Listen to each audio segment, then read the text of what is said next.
Om Jnana-timirandhasya Jnananjana-shalakaya Chakshurunmilitam Yena Tasmai Shri Gurave Namaha. From the historical point of view, it could be said that Srila Prabhupada was ahead of his time. Being ahead of one's time means that one has some realization or understanding that others are yet to attain. One's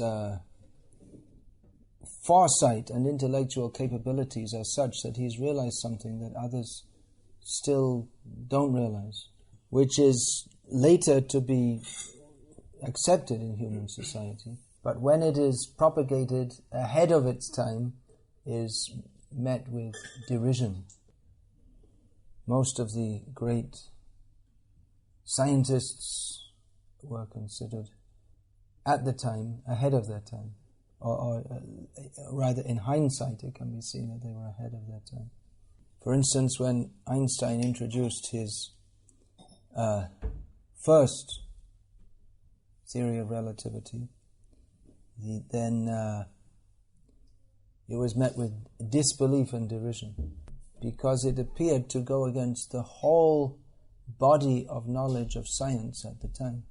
But it didn't take long before physicists understood that actually this solves many of the problems which we're finding in our present system of understanding. And Einstein became lauded as a genius. There was a British scientist and technologist by the name of Cavendish, who, being born in a rich family, spent most of his life inventing things. But he never told anyone what he invented. So many of the things which were later invented and credited to others were actually invented by him earlier. We see that Michelangelo was a flexible, wide-ranging genius, versatile. He, apart from his famous works of art, among other things, he sketched designs for a helicopter. This Arthur C. Clarke is a contemporary British science, well, actually more like a science fiction writer, who has predicted so many things which we've seen come true in our lifetime. When I was a child, a computer meant some huge thing which took up a whole room. One needed to be highly trained to operate it, and it gave ticker tape output which had to be deciphered. And although it was considered highly advanced, it wouldn't rate at all today as a computer. It would be more like something like an exhibit for the museum. So at that time, no one could imagine that there would be, except for forward-looking people like Arthur C. Clarke, they couldn't imagine that within one generation there would be a computer in every home, more or less. So Prabhupada was ahead of his time. I remember in London when I joined, one devotee told me how he became convinced by hearing Srila Prabhupada, that he heard a lecture of Prabhupada in which Prabhupada was saying the United Nations, it's all rascals, just backing dogs. Giving the example that if the United Nations is formed to have peace among men, but Prabhupada gave the example, if you put a bunch of dogs in a room, can you expect any peace among them? They'll simply bark. So you put a bunch of people in a room who are in dog-like consciousness, despite having the title diplomat to the United Nations. And how can you expect peace to be generated by such persons?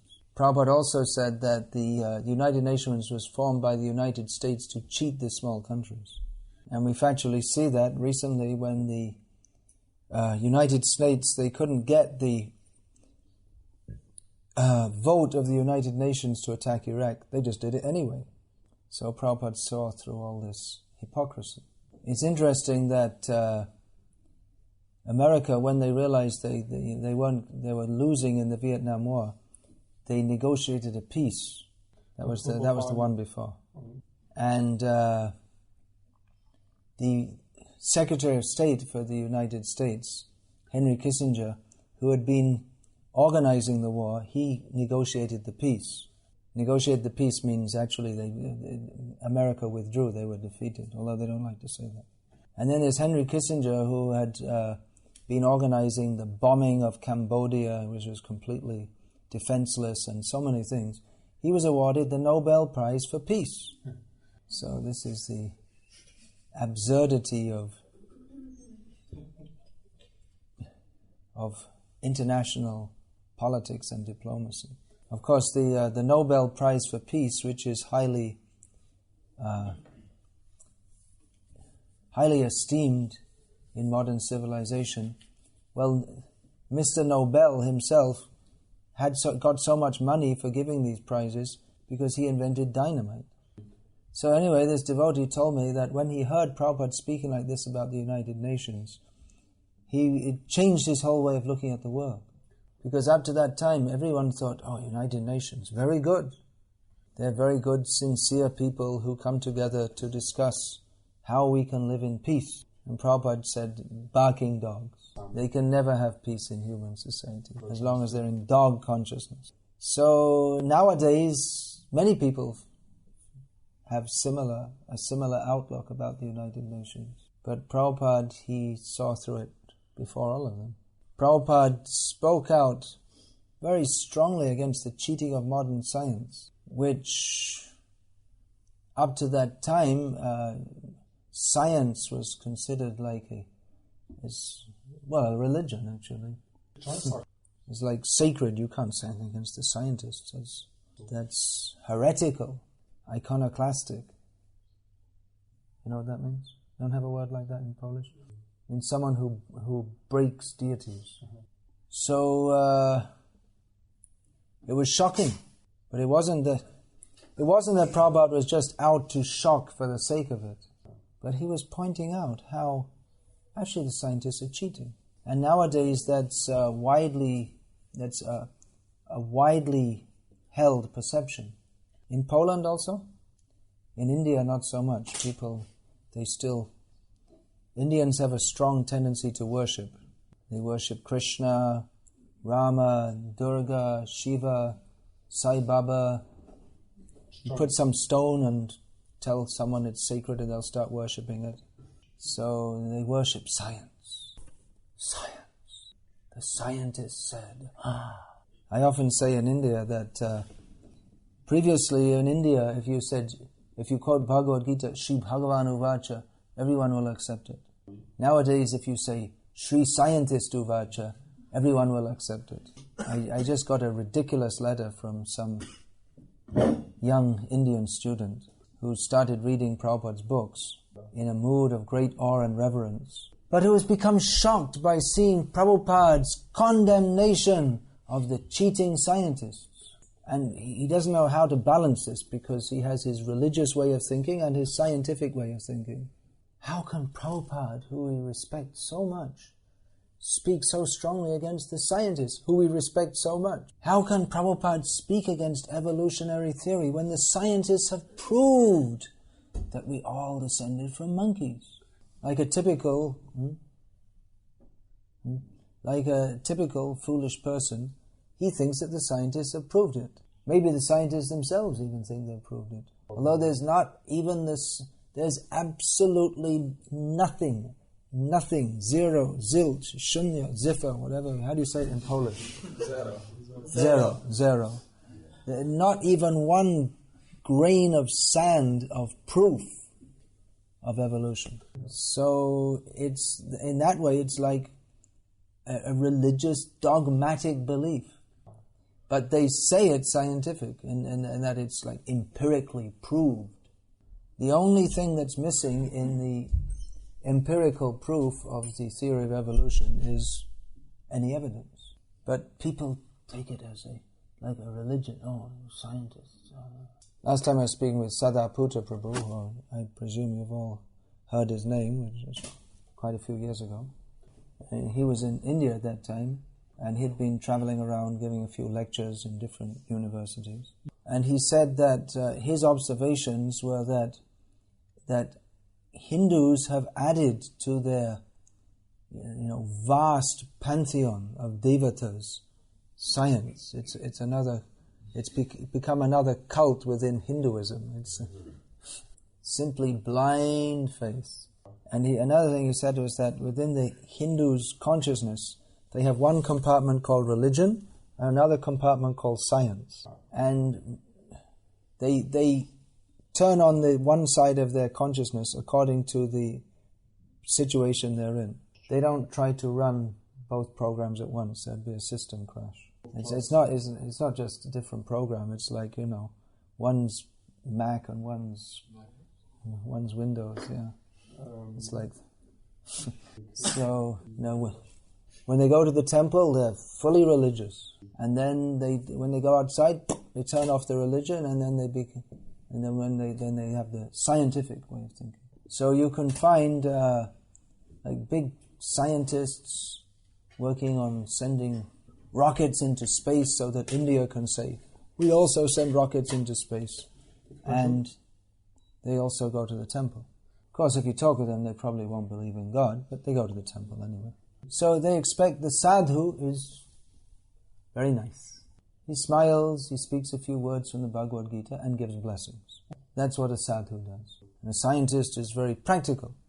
So more or less we believe in science, but when things get too much, then you can go to the sadhu for some blessings. So it's blind faith on both sides. But Prabhupada, he presented Bhagavad Tattva Vijnanam, the scientific knowledge of the truth of Godhead. Prabhupada, he didn't encourage just a totally sentimental approach to religion, but he was always speaking philosophy so that people could understand what is Bhagavad Tattva Vijnanam. So Prabhupada was ahead of his time in pointing out the defects of science. And when Prabhupada arrived in America, the hippie movement was prominent, which rejected the values of modern civilization, and so did Srila Prabhupada. Although it's seen that to a large extent the hippies of that era have again become merged into mainstream Americans or Western society. It's like this so-called Woodstock festival they'll be having in Poland in a few days, no? And you'll see all imitation hippies.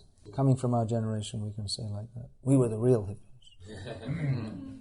So all with long hair and being different to the normal people.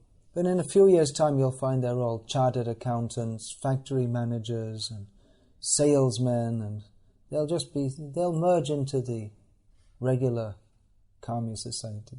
Unless they take to Krishna consciousness. As Jayaveda Swami said, the real hippies became devotees, the ones who are really serious.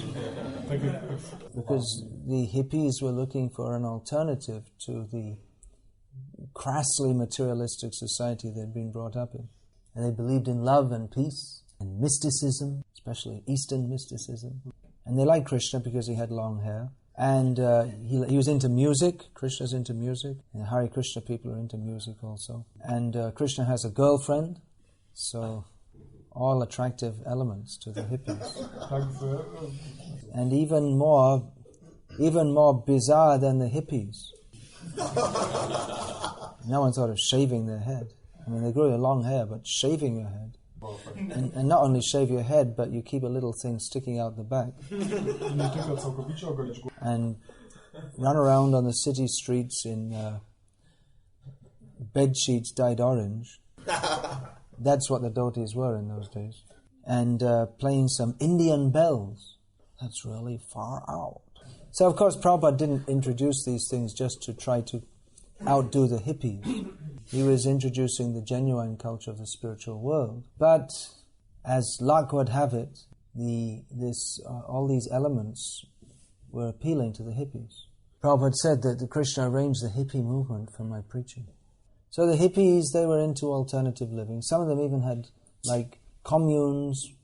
Several of Prabhupada's first leading disciples came from a nudist commune, which Prabhupada, out of his intense compassion, visited. And one of the persons there, he saw him, and Prabhupada asked him, "What are you doing?" He said, "Well, I'm doing a little gardening." Prabhupada said, "What are you doing with your life?" He never really thought about that before. Because the hippie idea was, be here now. Live for the moment. So, the hippies, they wanted an alternative, but for all their dropping out, what is it?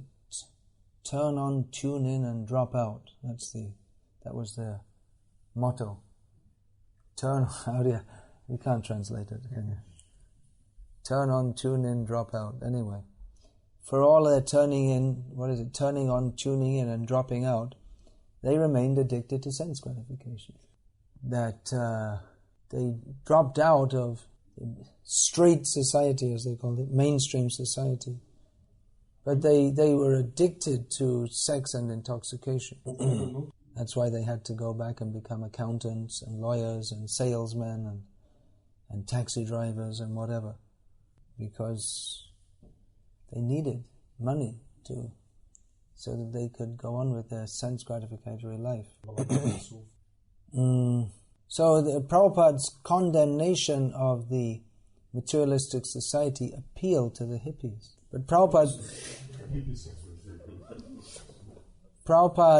was ahead of his time in this regard also. But the point which the hippies, or practically no one has appreciated up to this moment, is that materialistic civilization is to be condemned for its basis of sense gratification. The hippies wanted a more peaceful, gentle, loving way of life, so that they could, in a more peaceful, gentle, loving way, pursue sense gratification. But Prabhupada pointed out that sense gratification is the disease. That hippies who want to live in communes or in some peaceful farm, they're also doing so for sense gratification. As Prabhupada points out in a shocking purport near the beginning of Bhagavatam, which Prabhupada actually wrote, in the first canto he wrote before he came to the West. Kamasya nendriya pritiya, the verse is that one's desires should not be directed towards sense gratification. And Prabhupada pointed out that in every sphere of human civilization, especially in the modern age, everything is just saturated with the desire for sense gratification. The politicians solicit votes with the promise to give greater sense gratification than their political opponents. In every sphere of human society, in family life, in education, in science, in politics, in entertainment, everything is just focused on sense gratification. And even in the field of religion, it's simply based on sense gratification. People go to the church to pray, "Dear God, give me more sense gratification. Remove my obstacles to sense gratification. Let me enjoy." And such people are considered pious people. So Prabhupada was ahead in his thinking of even the hippies, who saw that the modern civilization is sick, which is more or less accepted by that modern society is sick is more or less accepted by mainstream thinkers. Up until the time of the hippies, they thought, well, we're making progress, everything is wonderful, everything's getting better day by day. But the hippies expressed their discontent with this imagined paradise, the American dream. They expressed their discontent by dropping out. And later, when they dropped back in again, many of them became university professors, journalists, social analysts, and so on. So they're very busy analyzing all the wrongs of modern society. But they think that by making some social adjustments, they can improve the situation. And they have tremendous faith in psychology, modern psychology, that everyone in the modern age is screwed up, but don't worry, all you have to do is go to the psychologist and he'll sort you out. For only $200 a session, you can also become a normal, balanced person and enjoy life. We just have to make a few adjustments here and there, and everything will be wonderful. They discovered, for instance, that the whole of human civilization to date had been wrong, inasmuch as it had been exploiting women. So now we have to give equal rights to women. Women should also go to Iraq and fight. They should have the right. They should also be coal miners. Why should they be deprived the right of having Iraqis shoot bullets at them? Why only the men? So now we have equal rights for women, which is righting the wrongs of the whole of the human race to date. Because we know best. We have studied psychology, and we are liberal and humanistic and fair. So why should the men only have the opportunity to go to Iraq and torture Iraqi prisoners? The women should also do it. Equal rights. Out of our great compassion, we have gone to Iraq and freed the people from being tortured by Saddam Hussein. We shall do it instead. They will have the privilege of being tortured by Americans. And American women at that. Of course, one thing they didn't think about yet is the rights of American children to have mothers. But what do they need mothers for when they have TVs and microwave ovens? And they're having sex at the age of 8 or 9, so they know how to entertain themselves. What do they need a mother for? So this is advancement of human civilization. And what do you know, folks? A man can now marry his boyfriend in the church. And if he gets fed up of that, he can have a sex change operation, become a woman, and marry another woman in the church. And if he becomes very religious, then after having a sex change operation and marrying another woman, he can become the head of the church. Because we know best. We are offering everyone the opportunity for sense gratification in full. And don't worry, when you get old, you can have a facelift operation so you look young. And we'll give you hormone injections so you can enjoy sex at the age of 65. Life is wonderful. But no one is happy. And they wonder, what went wrong with society? My nice young kid, 12 years old, went to school this morning and shot 15 people dead. What went wrong? I was always nice to him. You know, I made sure that all my different boyfriends gave him presents. And I protected him from his father, who was only allowed to visit him twice a year. You know, I taught him all the important things of life, how to have sex and homosex by the age of 7. By the age of 7? Yeah, okay. So what went wrong? I think we have to do some more psychiatric research here. Maybe we have to adjust the genes in people a little bit. Then everything will be all right. I mean, everything's basically all right, but, there's just a few things wrong, like, children killing each other and things like that. But otherwise, things are more or less okay. And, there are a few problems here and there, but more or less we're making progress. The real problem is the Muslims. So let's go and kill them all. And then that will solve all our problems. So Prabhupada pointed out, what is the real problem? People are insane. Now that's a really big problem. If everyone in society is insane, then you can expect it's going to be a pretty crazy society. And that's actually the situation. Because everyone is mad after sense gratification. Nunang pramatah kurate vikarma yadindriya pritiya apinoti na sadhu manyayata atmano yanga sannapi kleshada asadeha. They're all crazy because everyone is simply interested in sense gratification.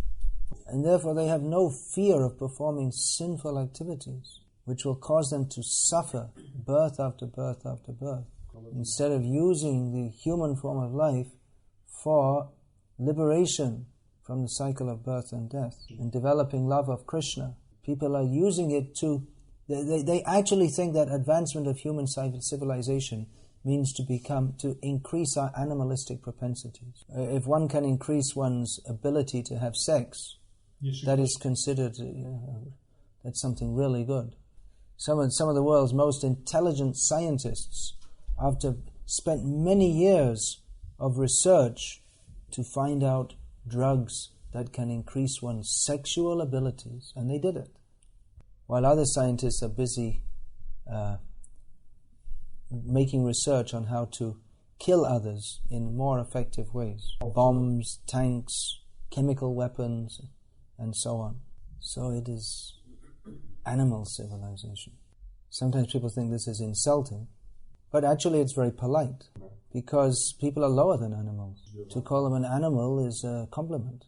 As Prabhupada pointed out, the animals, they only have sex at a certain time of year, but the human being is anxious all through the year. And only the lowest animals kill their own children, but it's a normal practice in modern society. Honey, I got some news. I forgot to take the pill and now I'm pregnant. Oh, so, we were planning to go on a holiday. So but now instead we'll have to save up money to pay for all the needs of the child. So what shall we do? We don't really want the child, do we? So it would be more humane to kill the child in the womb. Because if we don't want the child, then it won't feel properly looked after. So it's better for the child if we just kill it in advance. Because after all, we were really looking forward to that holiday we're going to have together. It'd be good to have one really good holiday together before we divorce. At least we could say we tried. So in this way they very humanely justify their horribly sinful activities. The woman has a right over her body. So if she wants, she can abort the child. I wonder if it's legal for a woman to cut her leg off and go to the hospital and say, I want my leg cut off. Well, why? What's wrong with it? Why are you asking that question? It's my body, it's my right to do what I like. They say the embryo in the womb, it's my body. But they don't think that they're under the control of higher laws, by which they have to suffer for sinful activities. One who causes abortion, they also become subject to such a situation. People have no knowledge of this. They think, well, abortion is something, it's good, it helps to control the population. A few years ago, one devotee introduced me. He said, this is Dr. So-and-so, he's from a Vaishnava family in India, pure vegetarian. So he said he's a doctor. I asked, what kind of doctor? So he said, I'm a gynecologist. So I said, that means you do abortions, right? I said, yes, of course. He said, don't you realize this is extremely sinful? This is absolutely against Vaishnava principles or even human principles. So he felt a little uncomfortable. Probably never thought of that before, because he has his religious way of thinking and his scientific way of thinking. People are not thinking. The relationship between the scientific way of thinking and the religious way of thinking is the desire for sense gratification. From science we get sense gratification in one way, from religion in another way. No. Prabhupada came to give that clear knowledge by which we can see through all the hypocrisy and understand what is reality. Reality is Krishna. Everything in this world is cheating. So devotees should read Prabhupada's books. That sounds axiomatic. But actually we find that many people come to this Krishna consciousness movement, but they don't read Prabhupada's books. They take to Krishna consciousness in a kind of sentimental way. Because Krishna consciousness is nice, if one is... but without understanding it properly, then we're liable to be misguided. And to adopt sense gratification as our main goal of life, with Krishna consciousness somewhere there as a hobby or something like that. The real goal of life is to live happily in this material world. And Krishna consciousness is our religion. We go to the church once a week, we go to the temple once a week. And we mix with all our friends who are also devotees, who like us, never read Prabhupada's books. And we just love Krishna sometime, although we don't read all these heavy purports about giving up sense gratification. Because after all, our very scholarly devotees at the university have ascertained that Prabhupada was mistaken. Hare Krishna. Which means that I can accept the parts of Prabhupada's books that I don't read. I can accept those parts that I want to and reject those parts I don't want to. So I like the part where it says that Krishna is very kind and beautiful and he plays his flute and he dances with the gopis. But all this stuff about giving up sense gratification, and it's a little extreme. So we like to read the 10th canto of Bhagavatam, if at all we read anything. We prefer to hear someone tell stories about it. But all this stuff about the creation of the material world, well, that's on a lower level. We're above that level. Of course, Shukadeva Goswami is giving this knowledge. But we're interested in the real nectar. We like to hear all the very high leelas. And because we're broad-minded and we know how to fit in human society, then we also watch TV and engage in sports and all these different things, because it's kind of preaching, you see. Because that way the people will accept us more. I'm sure they'll accept you if you become one of them. So in this way, we bring cheating religion, we bring the cheating propensity. Whereas the Srimad Bhagavatam begins with Dharma Projita Kaitava Atra, kicking out all cheating religion. So Prabhupada's message is very clear, very straightforward, very frank. No beating about the bush. Do you know that saying? Means, well, maybe this and it could be like that, or I think, or in someone's opinion. None of this. Sri Bhagavan Uvacha. This is the fact. Sometimes some of our supposed to be devotees, they write that in this style, that according to the Gauriya Vaishnavas, Krishna is accepted as the Supreme Lord. In other words, this is just the Gauriya Vaishnava opinion, and it's just one opinion, and any other opinion is as good as any other opinion. The Gauriya Vaishnavas are just another sect of opinionated people without any actual knowledge, and according to them, it's their sectarian belief that Krishna is God. Our acharyas have not spoken like that. Prabhupada has not spoken like that. He says, Krishna is the Supreme Personality of Godhead. Let anyone come to me and challenge. I will prove to them. You say, well, if you speak like that, no one will accept it. No one will read your books. No one will take to it. But Prabhupada's books were distributed very widely, and so many scholars gave reviews. Yes, these are excellent books. They can recognize this is the real thing. Don't be afraid to present Krishna as he is. If we try to hide Krishna, then we won't even find Krishna ourselves. You have to have faith in Krishna. Sarva me tadritang manye yanmang vadisi Keshava. Arjuna said to Krishna, everything you say, O Krishna, I accept as a fact.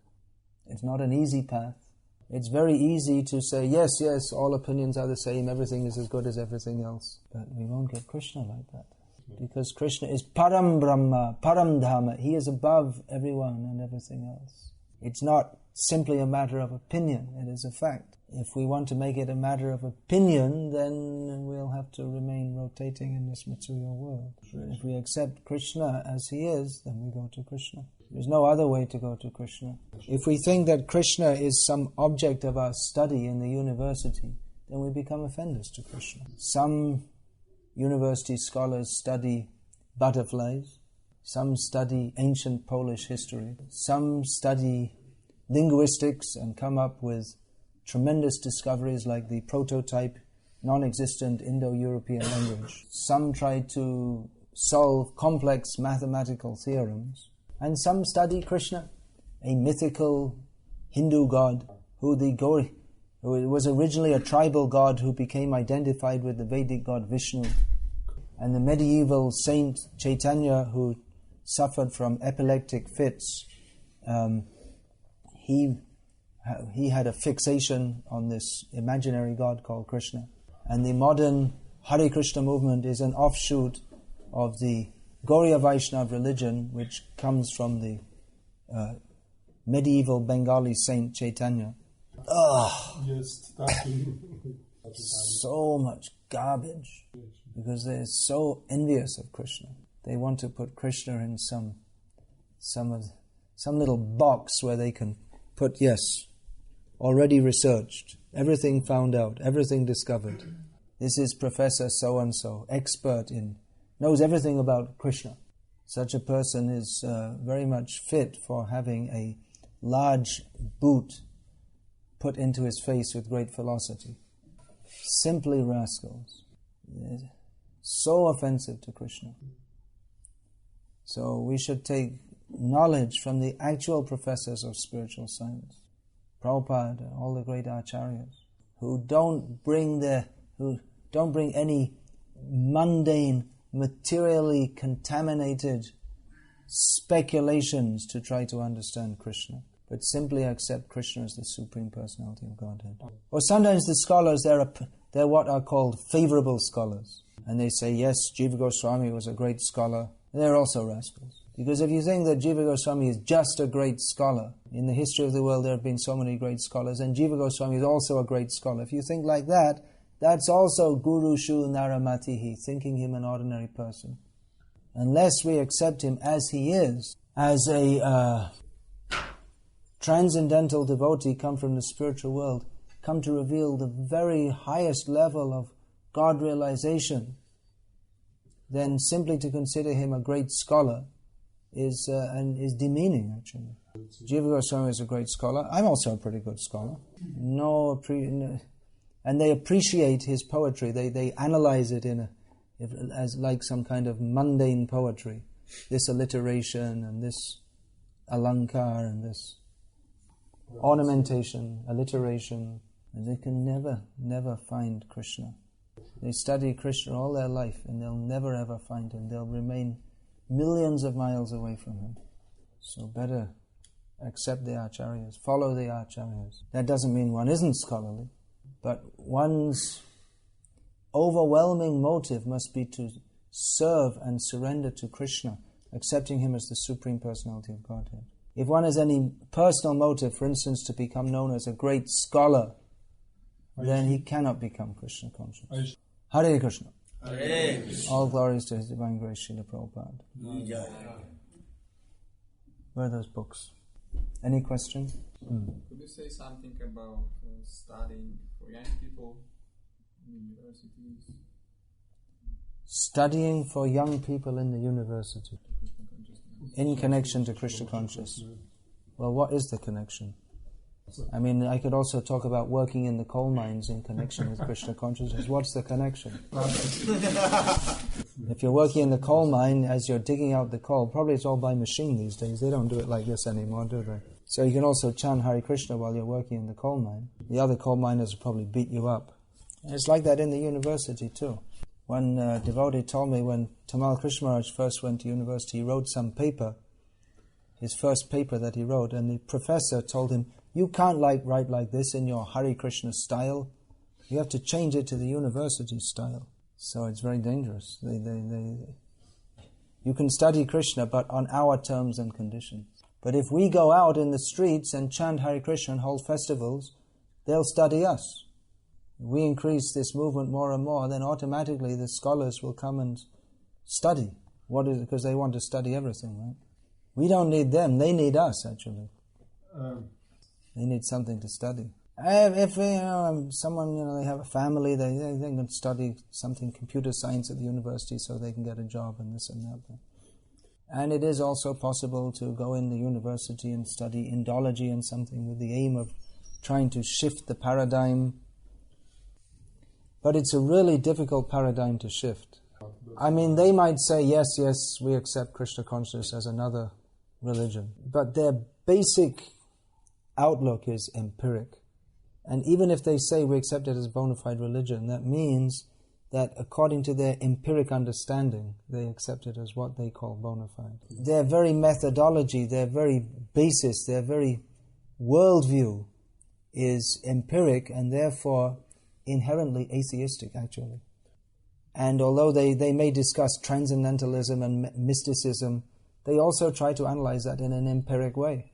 So it's a very, very tough job to shift them. It's like the frog in the well. He can never be convinced of anything beyond it. So there may be some scope for devotees to go in the universities and try to influence the academic scene, although the first thing you have to do to join that academic scene is to become influenced by it. Otherwise they won't let you in. They set the rules. They won't allow you in to join the faculty if you say Krishna is the Supreme Personality of Godhead, and I'm going to show how that's a fact. You can say, I'm going to present a paper on the Gauriya Vaishnav reasoning by which they consider Krishna to be what they call the Supreme Personality of Godhead. So I'm going to present a paper means, I don't really believe it myself. It's just a paper on how the Gauriya Vaishnavas present their reasoning. In other words, not how the Gauriya Vaishnavas prove anything, but how they present their opinion about how the concept or so-called God called Krishna is what they, according to their concept, call the Supreme Personality of Godhead. So it's like nothing is accepted as a fact. Everything is accepted only as a hypothesis. Everything is subject to doubt. But the very beginning of bhakti is faith. Whereas the academic method is based on always questioning, never accepting, with the preconceived notion that no one can have full or perfect knowledge. And that whatever we're studying, we've found out this much so far, and it looks like this, but we might find some more information later which modifies that. And whatever we're talking about anything transcendent, that it can only be a belief, it can't be a fact, because we can't empirically verify it. So their study of religion is more like anthropological rather than in search of the absolute truth. That's why it's extremely dangerous, because by associating with these apparently intelligent non-devotees and always talking in their terms, you start to think like that too. And it does require a high standard of intelligence to become a PhD, even if it's misdirected intelligence. And being in the university, you can amass so much information. So you can give so much information about Gauriya Vaishnava history and this and that even our own devotees think, wow, they really know a lot. They know a lot more than I do. And they're saying that, well, maybe, Krishna's just not real. Must be true. Maybe it's true. Recently, one of our most senior leaders of our movement, who also has a PhD from Harvard University, which is extremely prestigious in mundane society, he has been advocating homosexual monogamy within Vaishnava society. And many devotees, because, I don't know why, because I guess they don't read Prabhupada's books regularly, they think, well, he's highly educated, he's very senior, maybe what he's saying is right. Totally overlooking the fallacy of it being in any way right, because it's a gross form of illicit sex, and it's against the regulated principles. For that matter, we could also, we could have the beef-eating section of the Hare Krishna movement. It's very compassionate, right? Because there are many people who like Krishna consciousness, but they like eating meat also. So, well, we can just allow it, and it's okay. And why are you against it? You're not compassionate. You're not broad-minded. You're just stuck in your narrow way of thinking. You're not modern and with the time. And Prabhupada clearly said that the homosexual appetite of one man for another is demoniac. But of course, Prabhupada was influenced by 19th century Victorian outlook, rascals. And they present so many twisted arguments, saying that Jagannath Mishra invited gays to Lord Chaitanya's birth ceremony because gays are considered auspicious in Vedic culture, which is a total twisting of the facts. Jagannath Mishra, come on, you're not reading the books. Modern universities, they are the headquarters of the women's rights and gay rights, which are spoiling human society in so many ways, destroying the family, destroying religion. So I don't think it's any coincidence that the university education and the push for homosexuality comes from the same source, coming from the same person. If you want to make it more. What two things? Which two things? The university education and the push for gay rights. So maybe I'll be banned from coming to Poland now. I got myself banned from going to Croatia for saying the same things. What can I say? I mean, homosex is demoniac. You're not allowed to say that anymore. Equal rights for women is also demoniac. We're not allowed to say that anymore either. As Prabhupada points out in the Bhagavad-gita purport, pravriting cha nivriting cha janana vidurasuraha. Those who are demoniac do not know what is proper and what is improper. And although it's not mentioned in the purport, in the text, Prabhupada gives half the purport to discussing how demoniac people are promoting independence for women, which is causing chaos in human society. But the so-called women's rights movement has promoted the idea that such concepts are actually they're oppressive to women. Women should have the right to mix with all different kinds of men apart from their husbands, which, then the natural result is the illicit sex, which causes chaos in human society. Women should have the right to work, to go to, what's this? The right to go and sit in some stinking factory for 8 hours a day? What kind of right is that? And what about looking after your children? Oh, you don't have children, you just have abortions. So mad society. Prabhupada was very clear on his position. But we don't read Prabhupada's books, we read the New York Times instead. And that's where we end up with gay rights in ISKCON. Okay, it was very nice visiting Poland, and thank you very much. Any questions? Yeah. Will you come next year? Will I come next year? Don't know. Can't say. I don't even know what I'm going to be doing in 2 minutes from now. There's no guarantee. What is that? What is that? Ashvasa naiva vishvaso. What is that? I can't remember. Kadarudho bhavishyati. Even our next breath, we cannot have faith in it. Any time, death can come. This is a very big topic which usually generates lots of discussion, the one on women's rights and this and that, because there's a GBC, what do you say, law which has institutionalized the misconception that in devotional service everyone's just a devotee and therefore there's no need of any discrimination between men and women of any kind, totally ignoring Prabhupada's strong desire to institute Varnashram Dharma, the purpose of which is to regulate human society so that everyone can make progress in spiritual life. And that progress is spoiled by sexual attraction, and particularly by illicit sex. So if we say that men and women should just mix together and have exactly the same roles in all respects, then definitely there's going to be illicit sex. And if women don't take the role of mothers, which is their natural role, then the children are neglected. If the women are so busy pursuing their office career, or being a bus driver, or being a fighter pilot, or a dance club dancer, or whatever, then the children are neglected. And that's what you get in modern society. Children are very frustrated. So women's role in society as mother is so important, but nowadays they say, oh, you're just a housewife, you're useless.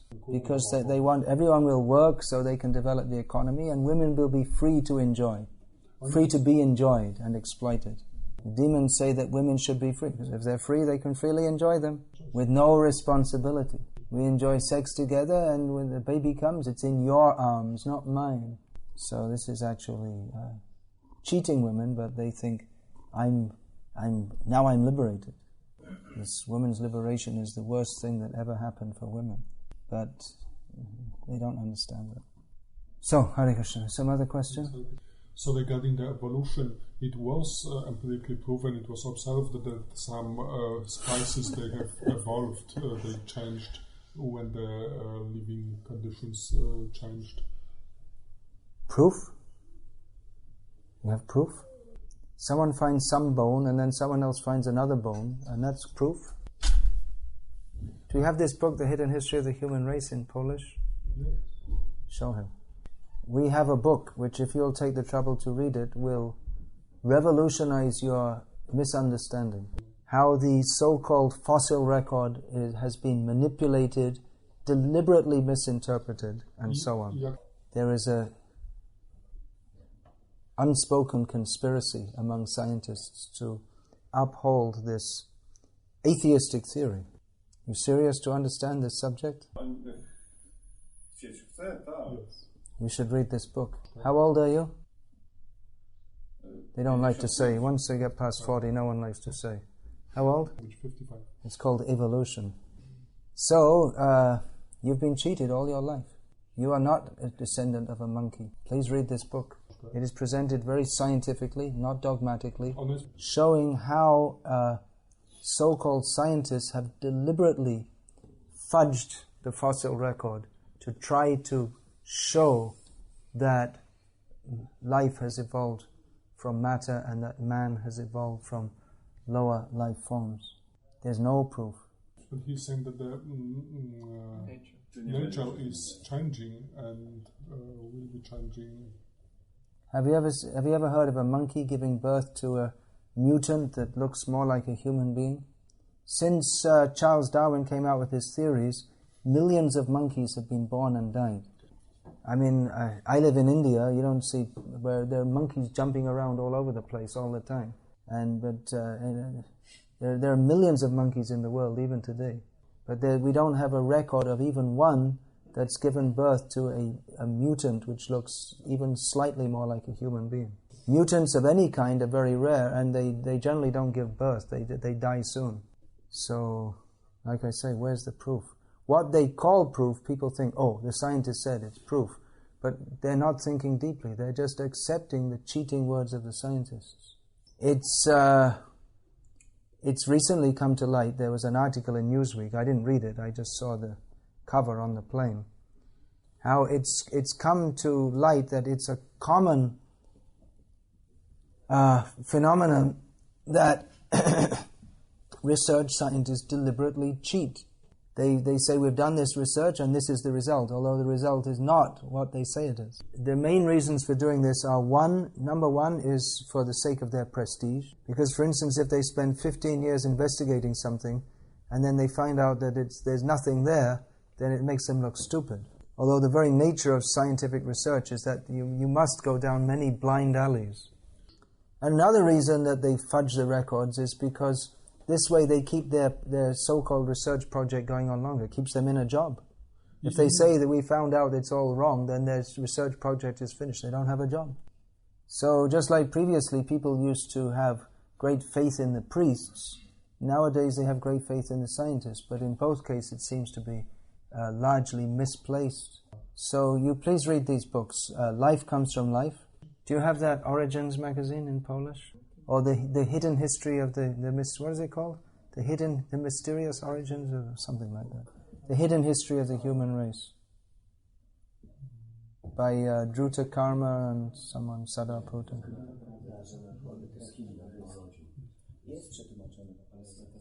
It's an abridged version of Forbidden Archaeology. You don't have that in Polish? Continue Forbidden Archaeology. No, it's an abridged version. Forbidden Archaeology is a book this thick. You can tell in Polish, in English, it's a book this thick. It's like this high, this wide, and this thick, and it's just full of. It's quite boring, actually. It's full of pages and pages and pages of evidence, which totally rebuts so-called evolutionary theory. There is an abridged version which is called the hidden history of the human race, something like that. It's called the mysterious origins of man was the TV program that was made on that subject, which was shown in America with Charlton Heston hosting it, famous.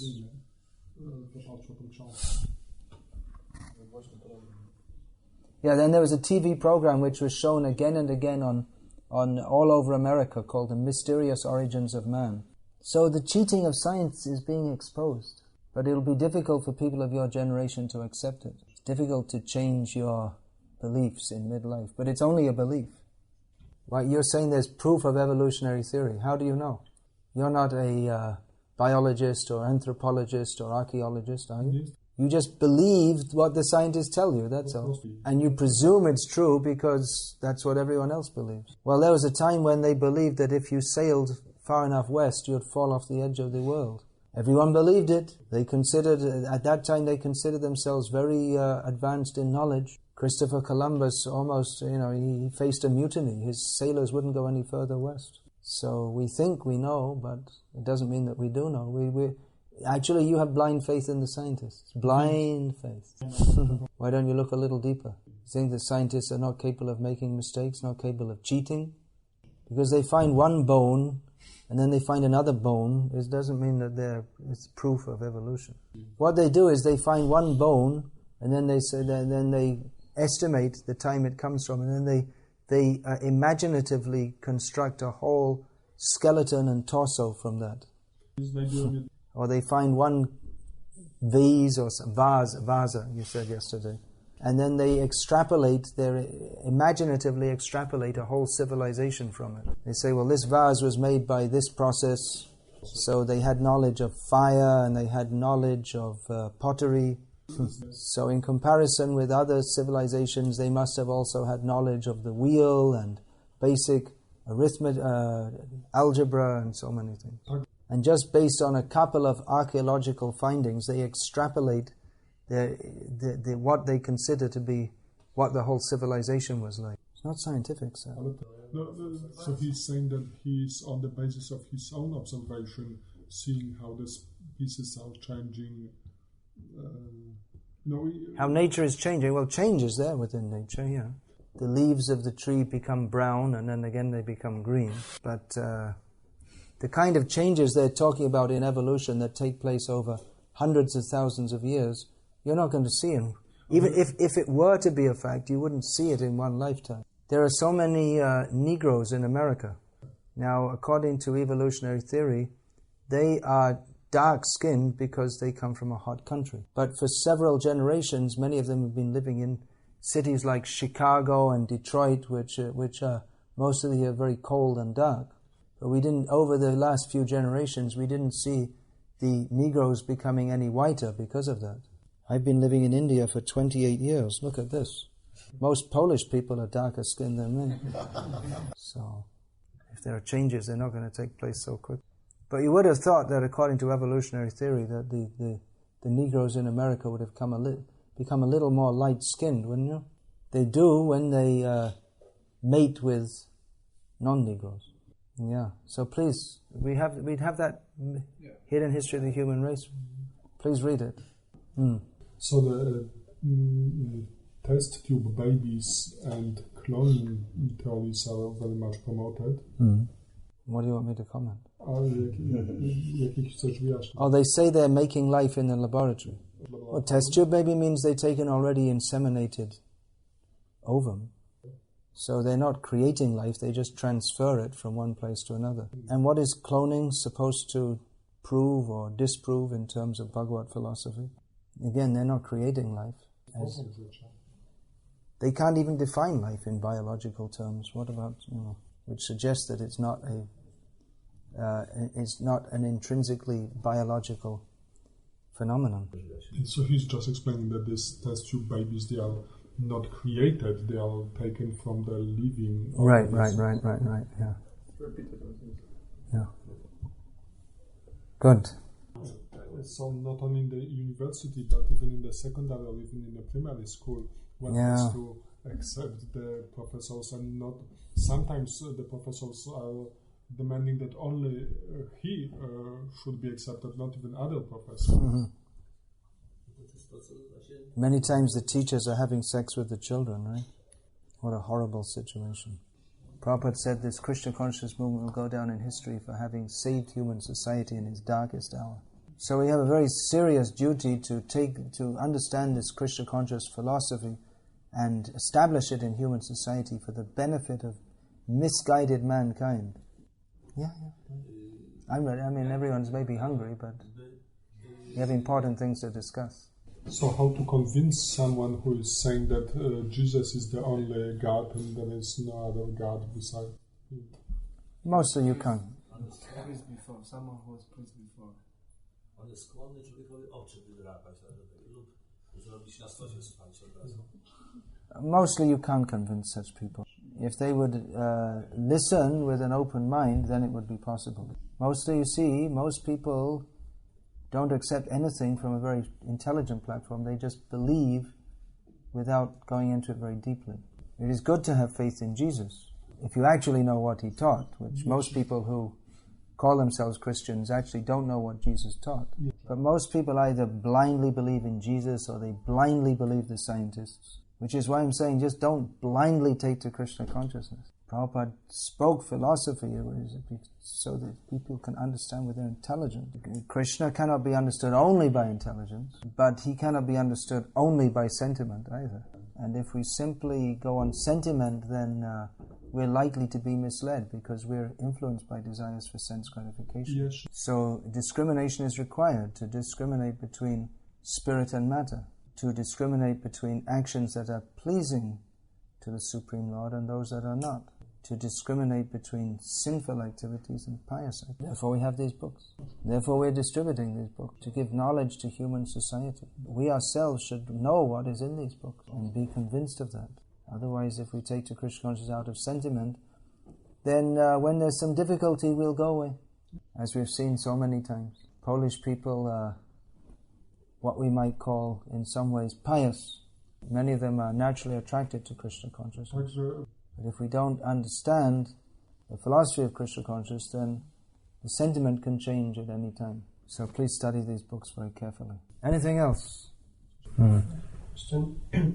How should we act in what way should we act if our guru or for instance certain respected person in ISKCON speaks something different or contrary to Srila Prabhupada's beliefs? And are there any persons whom you would like to strongly recommend that we can listen from time differently? Co mamy robić, gdy nasz guru czy jakiś inny autorytet w świadomości Kryszny mówi coś innego niż mówił Srila Prabhupada i czy są jakieś osoby w ISKCONie, które Maharaji tak mocno polecił? Well, we should certainly respect superiors. But if you suspect that they're saying something which is not in line with Prabhupada's teachings, you can question them. Sometimes it's said that, well, you shouldn't question superiors, or even superiors may say, you shouldn't question me because I'm superior. But in matters of philosophical understanding, it's not a question of invoking superiority. It's a matter of explaining and understanding. Just like in Bhagavad-gita, Krishna told Arjuna, listen Arjuna, shut up, I'm God, just do what I say. And there wouldn't have been any Bhagavad-gita. But Krishna knew that Arjuna could not fight wholeheartedly as long as he had doubts. And therefore he very patiently explained to Arjuna why he should fight. So it's true we should respect superiors, but then they may say, well, you should just do what I say because I'm superior, but then they should do what their superior says. Then you can follow them. Who can you hear from? You hear from Prabhupada. Who comes here regularly? Trivikram Swami comes here. He's never compromised on Prabhupada's teaching. Robi kompromisu w kwestii nauk Srila Prabhupada. What are we going to have a who's who of ISKCON here? I don't think I've never heard of him compromising on Prabhupada's teachings either. On the other hand, he doesn't talk much about this kind of thing. There are some people who are foolish enough to talk about these things, and then they get the expected reaction. Prabhupada didn't only speak about.